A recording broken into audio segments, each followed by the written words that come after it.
Golestan Under Touch. Contextualization. Golestan Under Touch begins with an image, work of the Orosi window and mirror, of Golestan Palace in Tehran. On the 2nd of March 2026, UNESCO reported that the palace, a World Heritage Site, was damaged by debris and shock waves after an airstrike near Arag Square, inside its buffer zone.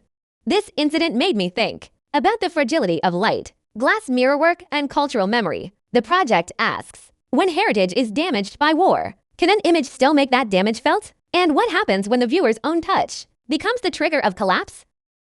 Effect display. At first, the image appears complete. When the surface is touched, the projected image begins to dissolve, fragment, and spread outward like dust, shockwaves, or broken memories. Audience experience. Touching the copper surface sends a signal into the work, and this changes the signal. Projected image in real time. The viewer becomes both participant and trigger. The interaction is deliberately uncomfortable. Touch does not repair the image, but makes damage visible.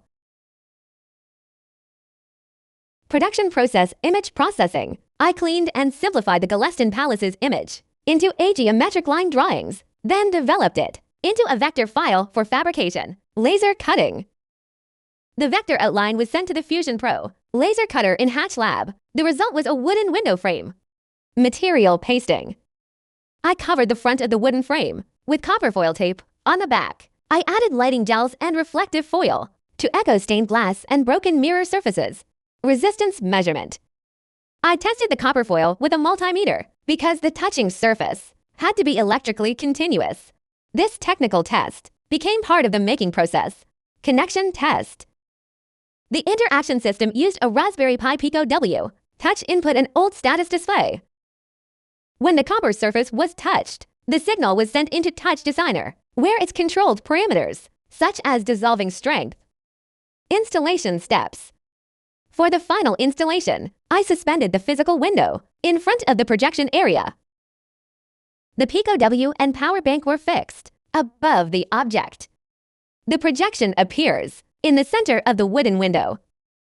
Then I used Canton Mapper in Touch Designer to align the projections with the walls and the hanging structure so that the digital images and the physical objects formed one spatial system.